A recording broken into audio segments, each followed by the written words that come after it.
Hello everyone, it's Skye Pank here from the Franchise Tag, here to bring you my preview for Championship Sunday as we edge ever so close to the Super Bowl. Two fantastic matchups coming this weekend. Who is going to win?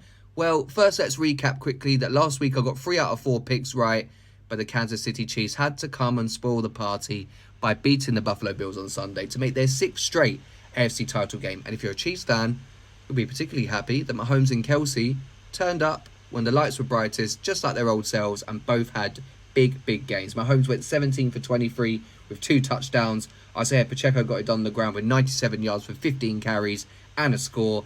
And the Bills, they'll be left with a sour taste in their mouth all off-season and thinking about what if. But enough about them. Let's move on to this game. Diving a bit deeper into the Chiefs first. Obviously, it's going to be very tough going up against Lamar Jackson.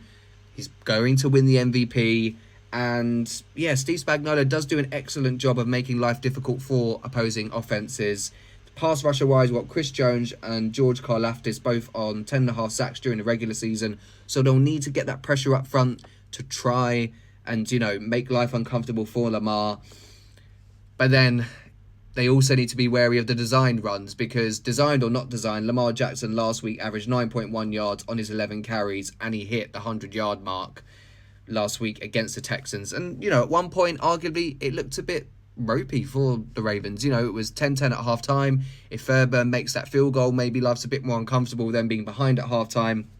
But the Ravens had a fantastic second half, and the Chiefs are really going to have to be almost flawless to get this win in Baltimore. They need someone like MVS to step up again. He had big moments last week to go alongside, as I mentioned, Kelsey, Pacheco, and Rashee Rice. But as I mentioned, I feel like Spagnuolo is going to be the key here in getting the defense to hopefully make some plays. Because this Ravens offense is so versatile, it's so good. They've been able to attack not just on the ground, which we know Baltimore are great at, but through the air as well. Gus Edwards, solid running back. He rushed for 810 yards and 13 touchdowns in the regular season. Then we saw Justice Hill last week, who's had big moments throughout the season as well for the Ravens. He got more rushing yards than Edwards. And they sprinkled a bit of Dalvin Cook in there as well. Then you add in rookie wide receiver Zay Flowers. He has game-changing speed and something, that the Ravens haven't been able to offer in an offense in years gone by. And maybe that's been why they haven't been able to go on and win the Super Bowl. But, I feel like he in particular is going to make life difficult for this Chiefs secondary. I'm picking the Ravens to win, especially if Mark Andrews plays, because that would give the offense a lift. He could be a difference maker, because then it won't just be OBJ, Nelson Aguilar, who we saw get a touchdown last week, Zay Flowers, as I mentioned. You'd also have Mark Andrews as another tight end going alongside Isaiah Likely.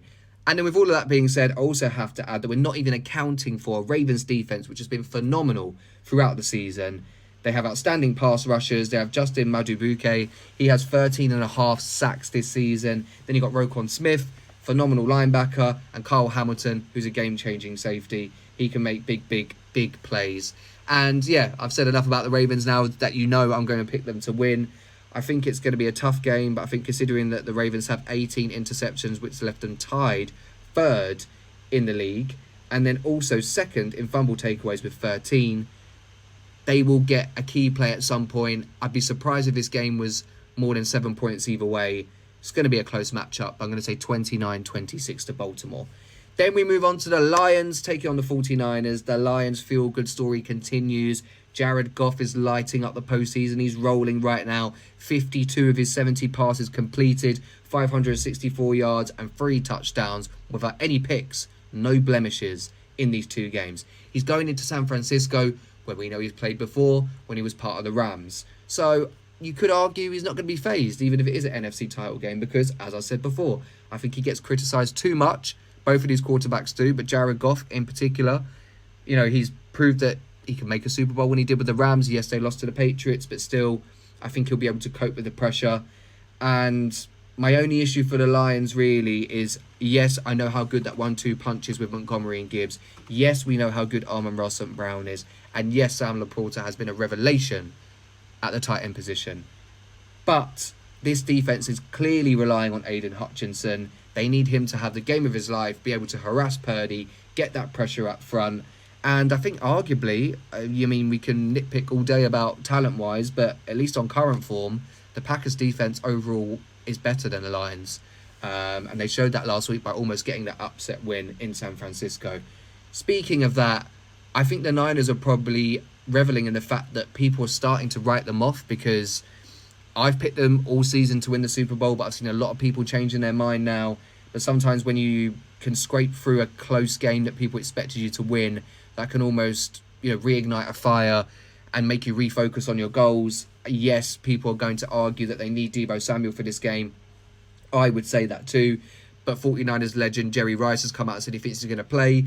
A lot of the early reports in the week are saying he's 50-50 to play. So obviously that's a promising sign, considering we're only midway through the week and still have, 4 days until game day. And I think the key here is to look at Brock Purdy, because clearly he started the game against the 49ers. For the 49ers against the Packers, nervous because he almost threw that pick to Savage. But, stat line wise, people can say that it covers over cracks, but he went 23 of 39 for 252 yards.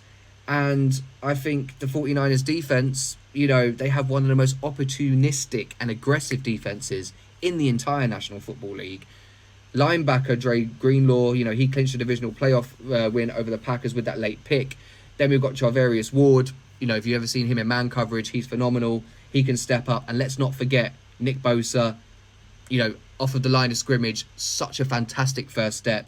He recorded 10.5 sacks in the regular season. And all of this talent that I'm talking about on the defense just adds to an offense which, any fan of the 49ers and of the NFL knows is phenomenal. They got George Kittle, they got Christian McCaffrey, so even if Deebo doesn't play, there are weapons there.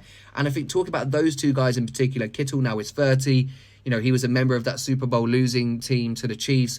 Christian McCaffrey, yes, you can say he's so dynamic and that he is only 27, but we know as a running back position, that's getting into the later stage of his career, and he really wants to win a ring. That's why he came to San Francisco. So I think the 49ers will be able to rally around Brock Purdy. And when I mean rally around, that's not, belittling Brock Purdy, because I've been one of his biggest supporters. I think he's been fantastic, and I think he still had an MVP type season. And they've got enough to get this done on both sides of the ball. Even if Deebo doesn't play and they have to rely on, say, a Juwan Jennings or Ray McLeod to step up, they still got Brandon Ayuk in the passing game at the receiver position.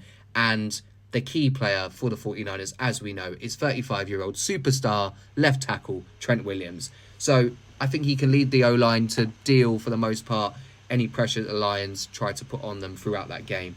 So with all of that being said, prediction-wise, I'm going to say a 34-28 win for the San Francisco 49ers, meaning that it's going to be one seed versus one seed, which you've had 6 times in the last 14 seasons, so it's becoming more of a common trend.